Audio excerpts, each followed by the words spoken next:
Hello दोस्तों, आप देख रहे हैं एसएमपी ब्रांच चैनल और आज हम लोग देखेंगे कक्षा 10वीं का काव्यखंड। हिंदी में दो भाग है, एक काव्यखंड है, एक पद मतलब एक कहानी और एक कविता, ठीक है ना। उसमें काव्यखंड जो होता है उस किसमें आता है हुआ, कविता में आता है। तो उसी कविता का पाठ 1 यानी आपका क्या नाम है हुआ, राम नाम बिरथे जगी जन्मा। यहाँ उसी में एक और पद है जो क्या है, जो नर दुख में दुख नहीं माने, जिसका लेखक कौन है हुआ, गुरु नानक। इन कहने का मतलब क्या है हुआ कि ये आपके गुदरी का जो कविता वाला भाग है उसका ये पहला चैप्टर है, ठीक है ना। पहला चैप्टर का जो लेखक है वो क्या है हुआ, गुरु नानक जी। और उन्होंने 2 पद लिखा है। कौन कौन, राम नाम बिनु बिरथे जगी जन्मा और जो नर दुख में दुख नहीं माने, 2, ठीक है ना। तो सबसे पहले हम देखते हैं क्या कि गुरु नानक जी का जन्म यानी जीवन परिचय यानी जन्म कहाँ हुआ था, ठीक है ना। तो सबसे पहले देखेंगे हुआ कि गुरु नानक जी का जन्म जो हुआ था कब हुआ था, 1469 ईस्वी में हुआ था, ठीक है ना। कब हुआ था जन्म इनका, 1469 ईस्वी में। और कहाँ हुआ था, तलवंडी ग्राम में। कहाँ हुआ था, तलवंडी ग्राम में। जिला लाहौर था, ठीक है ना, जिला लाहौर में हुआ था। याद रखिएगा कि गुरु नानक जी का जन्म कहाँ हुआ था हुआ, तो तलवंडी ग्राम में, जो कहाँ पड़ता है, जिला लाहौर में, ठीक। इनका जन्म स्थान, इनका जहाँ जन्म हुआ था ना, उनको क्या बोला जाता है, उस स्थान को क्या बोला जाता है, ननकाना साहब। यानी जहाँ पे जन्म इनका हुआ था उस जन्म स्थान को ही हम लोग क्या बोलते हैं, ननकाना साहब। याद रखिए, परीक्षा में पूछ सकता है कि बताइए कि गुरु नानक जी के जन्म स्थान जो है उस वो किस नाम से जाना जाता है, तो ननकाना साहब, जो अब कहाँ पड़ता है, पाकिस्तान में। आज़ादी से पहले पाकिस्तान, देखिए 1947 से पहले क्या था, 1947 से पहले भारत और पाकिस्तान एक ही था। तो उस समय ननकाना साहब जो थे, साहब जो जगह है वो कहाँ पड़ता था, भारत में पड़ता था, लेकिन आज़ादी के बाद कहाँ चला गया वो, पाकिस्तान में। तो याद रखिएगा, फिर से आपको बता दें कि गुरु नानक का जन्म कब हुआ था, गुरु नानक जी का जन्म तो 1469 ईस्वी में कहाँ हुआ, तो तलवंडी ग्राम में हुआ था, जो लाहौर में पड़ता है, जो जिला लाहौर में पड़ता है, जो आज उस जगह का जो नाम है हुआ ननकाना साहब है, ठीक है ना, जो आज कहाँ पड़ता है, पाकिस्तान में पड़ता है। अब देखिए गुरु नानक जी का जो पिता का जो नाम है हुआ वो क्या था, कालीचंद खत्री। याद रखिएगा, गुरु नानक जी के पिता का क्या नाम था, कालीचंद खत्री, कालूचंद खत्री। उसके बाद उनके माता का नाम था तृप्ता और उनकी पत्नी का नाम सुलक्षणी था। क्या था, सुलक्षणी। ये तीनों पॉइंट आपको परीक्षा में ऑब्जेक्टिव में पूछ सकता है, ठीक है ना, याद रखिएगा। यानी उनके माता का नाम, उनके पिता का नाम, उनके पत्नी के नाम आपसे पूछ सकता है। अब सुनिए, इनके पिता इन्हें क्या बनाना चाहते थे, व्यापारी बनाना चाहते थे, क्योंकि इनके पिता भी क्या थे, व्यापारी काम करते, तो वो भी चाहते थे क्या कि हमारा बेटा क्या बने, व्यापारी। लेकिन क्या हुआ, किंतु इनका मन भक्ति की ओर अधिक झुकता गया। यानी कहने का मतलब क्या हुआ कि इनके पिताजी क्या बनाना चाहते थे, व्यापारी बनाना चाहते थे, लेकिन इन्होंने क्या बनना, इनका कहाँ झुकाव था, तो इनका झुकाव था भक्ति की ओर। गुरु नानक जी के पिताजी व्यापारी थे, तो वो क्या चाहते थे बनाना, कि वो व्यापारी बने, लेकिन इनका किधर झुकाव था, भक्ति की ओर, ठीक है ना। इन्होंने हिंदू मुसलमान दोनों को समान धार्मिक उपासना पर बल दिया। यानी कहने का मतलब क्या है कि एक ऐसे कवि हैं गुरु नानक जी जिन्होंने हिंदू और मुस्लिम के धर्मों को समान देखा है और सब पर समान बल दिया है, किसी को खराब और किसी को अच्छा नहीं कहा, सबको बराबर मान सम्मान दिया है, ठीक है ना। वर्ण श्रम व्यवस्था और कर्म कांड का विरोध करके निर्गुण ब्रह्मा की भक्ति की प्रचार किया। यानी कहने का मतलब क्या है कि आज की जो कर्म कांड करके लोग पूजा पाठ कर रहे हैं, जिसमें क्या है, लुभावना है, पैसा ठगी है, इस सबको क्या किए उन्होंने, वो विरोध किए हैं। कौन, गुरु नानक जी। और जो सचमुच में जो भक्ति होता है उसके बारे में यहाँ पे बताया गया है, ठीक है ना। तो देखिए, और याद रखिए इसमें और बहुत बड़ी अच्छा चीज़ देखिए, आपको पता है गुरु नानक ने व्यापक देशघाट किया और मक्का मदीना तक की यात्रा की। देखिए गुरु नानक जी ने मुस्लिमों का पर्व तीर्थस्थल है ना, मक्का मदीना, वहाँ तक के मतलब ये गए हैं, यहाँ पहुँचे हैं। और देखिए इतना ही नहीं, देखिए मुगल सम्राट बाबर से भी इनको भेंट हुआ है। जो मुगल सम्राट मतलब मुसलमान लोग थे, वो सम्राट जो था मुगल, उससे भी ये भेंट किए हुए हैं। समझिए कितना ये महान थे। गुरु नानक ने सिख धर्म का प्रवर्तक किया, यानी सिख धर्म को ये क्या कि प्रवर्तक किए हैं, आगे बढ़ाए हैं गुरु नानक जी। और गुरु नानक ने पंजाबी के साथ हिंदी में भी कविताएं लिखी हैं। बात समझिए, हिंदी के साथ साथ पंजाबी में भी क्या किया है, कविताएं लिखे हैं। ये सब ऑब्जेक्टिव में आपसे पूछेगा कि बताइए गुरु नानक जी ने हिंदी के साथ साथ किस भाषा में कविता लिखी हैं, तो पंजाबी में, ठीक है ना। और ये भी पूछेगा कि कौन कवि हैं जो मुगलों से भेंट उन्होंने किया, तो गुरु नानक जी। यहाँ और बन सकता है हुआ कि सिख धर्म के प्रवर्तक कौन थे, तो गुरु नानक जी हैं। ये सब आपसे परीक्षा में पूछ सकता है, इसलिए जीवनी पढ़ना बहुत जरूरी होता है। उसके बाद दिया है वह इनकी हिंदी में ब्रजभाषा और खड़ी बोली दोनों का मेल है, यानी जब इनको देखिएगा तो जो भी कविताएं हैं तो हिंदी में क्या है, हिंदी में ब्रजभाषा और खड़ी बोली का ये प्रयोग करते थे। देखिए और सुनिए ध्यान से बहुआ, इनके भक्ति और विनय के बाद बहुत मार्मिक है। जब भक्ति और विनय जो है बहुत मार्मिक है, जब इनके भाषा को, इनकी कविताओं को सुनिएगा तो मन को लुभाने वाला होता है।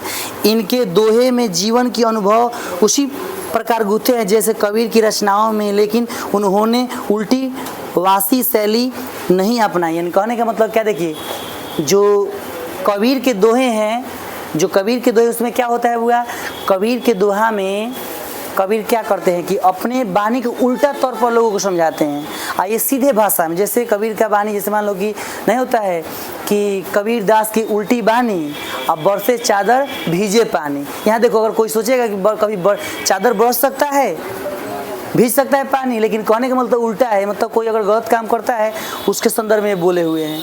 तो इनका ऐसा भाषा कोई नहीं है जो उल्टा मतलब बात को रखता है, ठीक है ना। बात सही है लेकिन कहने का तरीका क्या है, घुमा कर। लेकिन यहाँ पे जो गुरु नानक जी जो हैं, इनकी जो भाषा है क्या है, सीधा है, यानी सरल भाषा में समझाना चाहते हैं, ठीक है ना। आगे अगर देखा जाए हुआ तो बता, इनके उपदेश में, इसके उपदेश के अंतर्गत गुरु की महानता, संसार की क्षण भंगुरता, ब्रह्मा की शक्ति, मान नाम जप की महिमा, ईश्वर की सर्वव्यापकता आदि बातें मिलती हैं। जब इनका जब पढ़िएगा तो क्या मिलेगा, देखिए इनके उपदेश में मिलेगा कि गुरु की क्या महानता होती है, एक शिष्य के जीवन में गुरु की क्या महानता होती है इसके बारे में, और जो सर्वशक्तिमान जो भगवान हैं उनकी महानता, यानी जो भी मतलब भगवान है उनको हम लोग कैसे उनको प्राप्त कर सकते हैं, उनमें क्या पावर है, ये बताते हैं, ठीक है ना। समझिए आगे चलकर देखिए, इन्होंने आपको बताते हैं कि इनकी रचनाओं का संग्रह सिखों के 5वें गुरु अर्जुन देव ने सन 1604 ईस्वी में किया है। याद रखिएगा कि ये परीक्षा में से पूछ देगा कि सिखों के 5वें गुरु कौन हैं, अर्जुन देव। कौन है बुआ, अर्जुन देव। सिखों के 5वें गुरु कौन है, अर्जुन देव हैं। और याद रखिएगा अर्जुन देव ने सन 1604 में, किसमें बुआ, 1604 ईस्वी में उन्होंने क्या किया, एक ग्रंथ लिखा, गुरु ग्रंथ साहिब। उनमें इनका जितना भी ये कविता कहाँ जो भी लिखे हुए हैं, रचना किए हैं, उसमें संग्रह कर दिए, इकट्ठा कर दिए हैं। कौन इकट्ठा किया है बुआ, अर्जुन देव, ठीक है ना, याद रखिएगा। अब देखिए ये आगे गुरु नानक की रचनाएं हैं, क्या क्या गुरु नानक रचना किए हैं बुआ, तो जपू जी, आशा दीवार, हरिरास और सोहिला कहते हैं, ठीक है। और देखिए आगे सन 1539 में इन्होंने वाहे गुरु कहते हुए अपना क्या किया, प्राण त्याग दिया। यानी 1539 में इनका मृत्यु हो गया। जब ये मर रहे थे तभी भगवान का नाम लेते वाहे गुरु बोल के ये मर गए। देखिए आपको बताते हैं, ये परीक्षा में पूछ सकता है कि गुरु नानक जी ने जब प्राण त्यागा तो क्या बोला था, चाहे क्या बोलते हुए प्राण त्यागा था, तो आपसे ऑप्शन में देगा कि हे कृष्ण, आपको देगा हे राम, या आपको ये दे देगा कि हे भगवान, और उसके बाद आपको देगा वाहे गुरु। तो आप याद रखिएगा वो क्या बोले थे, वाहे गुरु। तो यहाँ सब्जेक्टिव बहुत सारा बन जाएगा, आप लोग बना लीजिएगा। देखिए जीवनी सब्जेक्टिव बनाएगा तो बहुत फायदा होगा, क्योंकि जीवनी से ऑब्जेक्टिव पूछेगा तब से बन पाएगा। आज जीवनी सब्जेक्टिव बहुत सारा बनता है, ठीक है ना। आगे एक दो और बात बताते हैं जो इसमें बहुत ज़रूरी है, एक और उसके बाद हम लोग चलेंगे कविता पर। देखिए आप याद रखिएगा, निर्गुण निराकार ईश्वर की उपासक गुरु नानक हिंदी के निर्गुण भक्ति के कवि थे। याद रखिएगा, पूछेगा कि गुरु नानक जी किस प्रकार के कवि थे, तो याद रखिएगा निर्गुण भक्ति धारा के कवि थे। कैसे थे बुआ, निर्गुण भक्ति धारा के कवि थे। ये बात आप लोग याद रखिएगा, ठीक है ना। अब चलते हैं किसकी ओर, अब ये बाकी सब आप पढ़ लीजिए, ज़्यादा इसमें कुछ है नहीं, आप पढ़ के समझ सकते हैं। अब चलते हैं कविता में। 2 पद बताए हैं हुआ। जो पहला पद क्या हुआ, राम नाम बिनु बिरथे जगी जन्मा, और उसके बाद एक और क्या है, जो नर दुख में दुख नहीं माने। तो सबसे पहले हम विचार किस पर करेंगे हुआ, तो इस पर, पहले वाला पर। देखिए पहले वाला क्या दिया है, देखिए हम अर्थों को बताते जाएंगे, आप लोग अर्थ को क्या कीजिएगा, अपने दिमाग में सेट करके, और इस अर्थ को आप लोग जैसे भावार्थ जो हम बताएंगे उसको अपने कॉपी में लिखना है। अभी नहीं, जब वीडियो बन जाएगा उसके बाद आप लोग वीडियो देखकर, ठीक है ना। चलिए सबसे पहले क्या दिया हुआ कि राम नाम बिनु बिरथे जगी जन्मा, यानी कवि का कहना है ये कि राम नाम बिरथे जगी जन्मा का मतलब होता है कि राम नाम के बिना इस जग में जन्म लेना व्यर्थ है। यानी राम नाम बिरथे जगी जन्मा, यानी राम नाम के बिना इस जग में जन्म लेना क्या है, व्यर्थ है। अगर राम नाम नहीं लेते हैं तो आपको इस पृथ्वी पर आना बेकार है। जग यानी क्या है, दुनिया में, जग में, ठीक। अब देखिए, भिक्षु खावे भिक्षु बोले बिनु नामे निफलु मटी भरमना, यानी कहने का मतलब क्या है कि जो आदमी राम का नाम नहीं लेता, यानी जो भी आदमी नाम नहीं लेता है राम का, उसका क्या है, वो बिख ही खावे। यानी बिख ही खावे मतलब क्या है, बिख ही खाता है। विष, भिक्षु मतलब विष यानी जहर एक तरह से मान लीजिए। तो भिक्षु खावे भिक्षु बोले, यानी बिख ही खाएगा और बिख ही बोलेगा ना। बिनु नाम यानी बिना नाम के उसका जो मति यानी जो बुद्धि है वो क्या रहेगा, भ्रमता रहेगा, इधर उधर भागता रहेगा।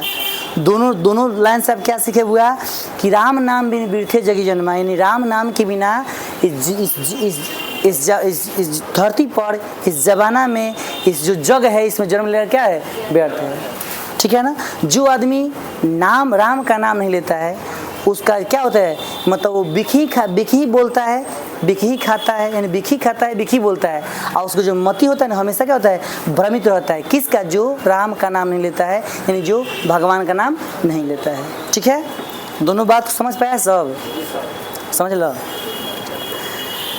आगे है बुआ कि पुस्तक पाठ व्याकरण व्याख्याने सजिया कर्म निकाल करे, यानी देखिएगा बहुत लोग ऐसे हैं कि क्या करते, दिखावे के लिए, भगवान को लोग अपने दिखाने के लिए कि हम बहुत भगवान का भक्ति करने वाले हैं, तो क्या करेगा, पूरा ग्रंथ ऐसे पलट देगा और बैठ के सुनाएगा दूसरा के कि हम पढ़ रहे हैं। तो इस पर भगवान खुश नहीं होते हैं। देखिए क्या ये गुरु नानक जी क्या बोल रहे हैं बुआ कि पुस्तक पाठ व्याकरण व्याख्याने सजिया क्रम निकाल करे। बहुत लोग ऐसे हैं कि पुस्तक पाठ व्याकरण, भगवान का पुस्तक पाठ व्याकरण कर रहा है सजिया क्रम निकाल के, यानी सजिया मतलब क्रम निकाल मतलब क्या, एक टाइम निकाल कर 3 टाइम पढ़ रहा है, ठीक है ना। 3 टाइम अपना एक क्रम बना लिए, एक काम बना लिए, 3 टाइम क्या करना है कि पढ़ना है, हमको भगवान का भक्ति सबको दिखाना है, ठीक है ना। लेकिन देखिए यहाँ पे बोल रहा है कि बिनु गुरु शब्द मुक्ति कहा प्राणी राम नाम बिरथु उर्जी मरे, यानी कहने का मतलब क्या है हुआ कि बिनु गुरु शब्द यानी गुरु के उपदेश के बिना मुक्ति कहाँ, आपको मुक्ति नहीं मिलेगा। जब तक गुरु का आपको उपदेश नहीं मिलेगा, आप गुरु के हिसाब से नहीं चलिएगा तो आपको मुक्ति मिलने वाला नहीं है। प्राणी राम नाम बिरथु उर्जी मरे, अगर आप राम का नाम नहीं लेते हैं तब उलझ कर मर जाइए संसार में। तो ये बात आप यहाँ याद रखिएगा कि पुस्तक पाठ व्याकरण करने से कोई फायदा नहीं है। 3 टाइम पुस्तक पाठ व्याकरण यानी भगवान का जो किताब होता है पढ़ने से कोई फायदा नहीं है। जब तक आप राम का नाम नहीं लीजिएगा, जब तक उनके राम नाम का जाप नहीं कीजिएगा, तब तक सब बेकार है। राम नाम ही सब है। ये दिखाने के लिए आप बहुत सारा जो लोग ग्रंथ पढ़ते हैं वो सब बेकार है। राम नाम ही सबसे बड़ा है। राम का नाम लीजिए, आपका सब काम हो जाएगा।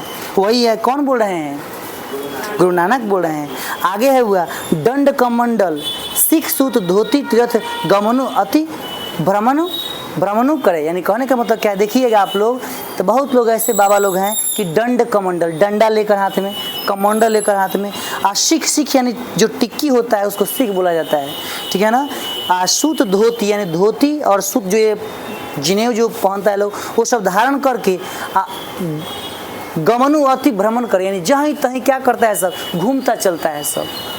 सिख कमंडल जो है, दंड कमंडल सिख सूत ये सब पहन कर ठीक बड़का बड़का बढ़ा कर क्या होता है, तीर्थ धामे वो सब घूमते चलता है लोग, वो सब बेकार है। देखिए क्या कहते हैं गुरु नानक जी, कहते हैं सब बेकार है। कहते हैं राम बिनु शांति ना आवे, यानी राम नाम बिनु शांति नहीं। आप कहीं भी घूम जाइए, टिक बढ़ा लीजिए, आप जनेऊ धारण कर लीजिए, कमंडल लीजिए, डंडा लेकर घूमते रहिए, तीर्थे तीर्थे धामे धामे, सब धाम घूम जाइए, लेकिन आपको शांति नहीं आएगा। शांति कब आएगा हुआ?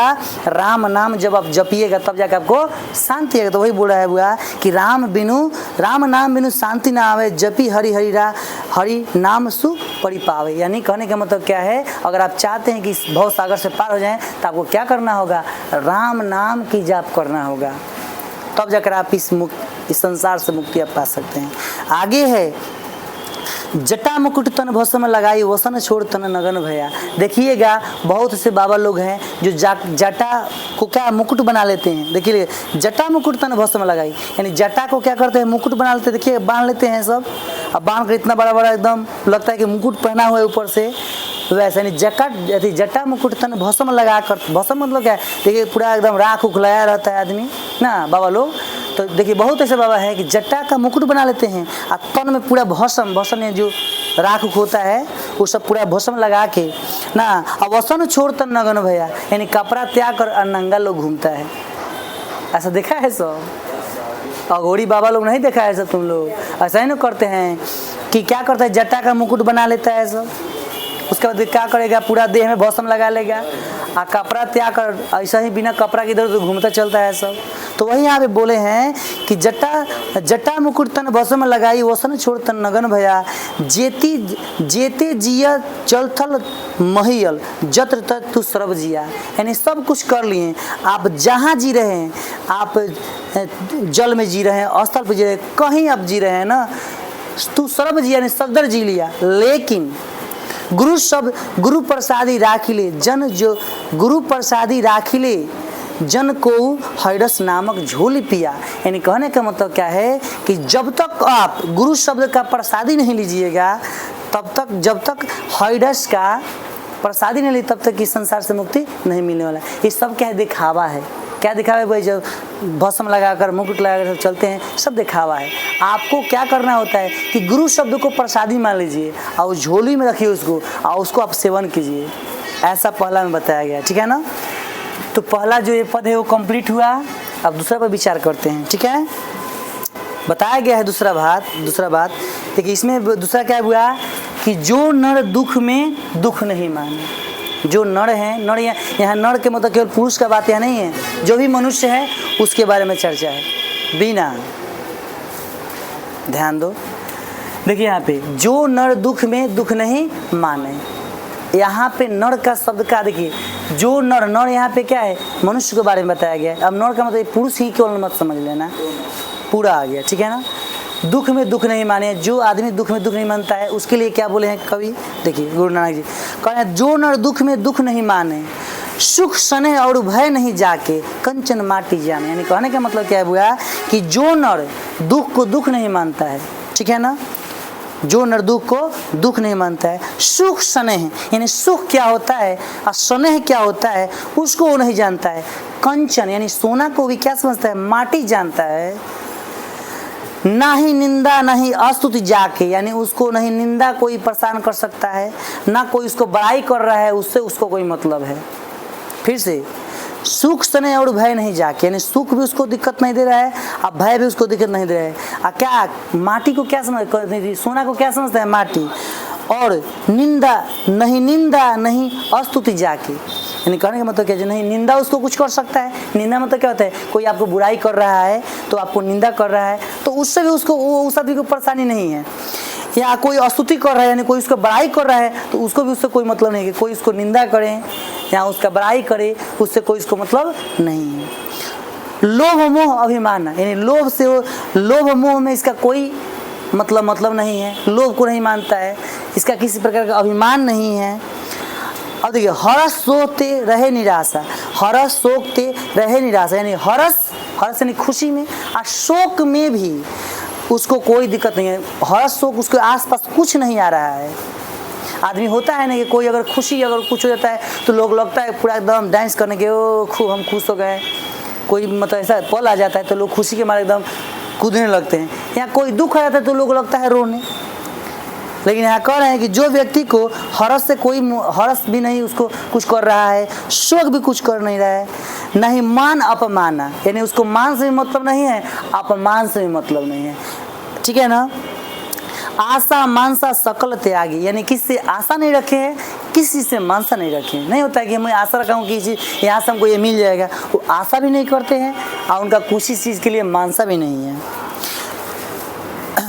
ते ही घट ब्रह्मा निवास है, यानी उन्हीं के घट, घट यानी शरीर में, उन्हीं के घट में क्या होते हैं, ब्रह्मा निवास करते हैं। किनके घट में ब्रह्मा निवास करते हैं, तो अब फिर से अब समझ में आ जाएगा आपको क्या बोले हैं यहाँ पे। जितने ही घट ब्रह्मा निवास है, उन्हीं के घट में तो शरीर होता है, उन्हीं के शरीर में ब्रह्मा निवास करते हैं। किनके शरीर में, जो दुख में दुख नहीं मानते हैं, जो सुख सने और भय को नहीं जानते हैं, जो सोना को भी माटी समझते हैं, जो निंदा और अस्तुति को उनको कुछ नहीं कर सकता है, निंदा की या स्तुति की उसको कोई मतलब नहीं रहता है, जो लोभ मोह और अभिमान के फेर में नहीं रहते हैं, जो हर्ष और शोक में भी वैसा ही रहते हैं, जैसे मतलब हर्ष में वही रहते हैं, मतलब जो क्या होता है शोक में भी होते हैं वैसे ही रहते हैं। और देखिए ध्यान से, और देखिए आशा मानसा, आशा किसी से ही रखे हैं और किसी चीज़ के प्राप्त कर, लेकिन मानसा नहीं है, ठीक है ना। ते ही घंट, यानी याद रखिए आगे है क्रोध, काम क्रोध जेहि परसे नहीं। काम के मतलब क्या है यहाँ पे, काम का मतलब वही सब काम नहीं, काम का मतलब होता है शारीरिक भूख, तो वो उसको परस नहीं रहा है, और क्रोध भी उसके अंदर नहीं आता है। वैसा ही ये जिसमें इतना क्वालिटी होगा, उसी के शरीर में, उन्हीं के शरीर में कौन बसता है, ब्रह्मा निवास करते हैं, ईश्वर निवास करते हैं, और सभी लोग के निवास नहीं कर पाएंगे। आगे है बुआ कि गुरु कृपा जेहि नर पर किन्हीं तिन्हीं यह जुगति पिछानी, यानी गुरु की कृपा जिस नर पर हो गया वो क्या हो गया, ये जुगति पिछानी। यानी कहने का मतलब जुगति पिछानी का मतलब क्या होता है बुआ, यानी युक्ति उपाय, यानी जिस गुरु कृपा जिस नर पे हो गया ना, तिन्हीं यह जुगति पिछानी, यानी वही उन्हीं को पहचान मिल पाता है जिनके ऊपर गुरु का कृपा होता है।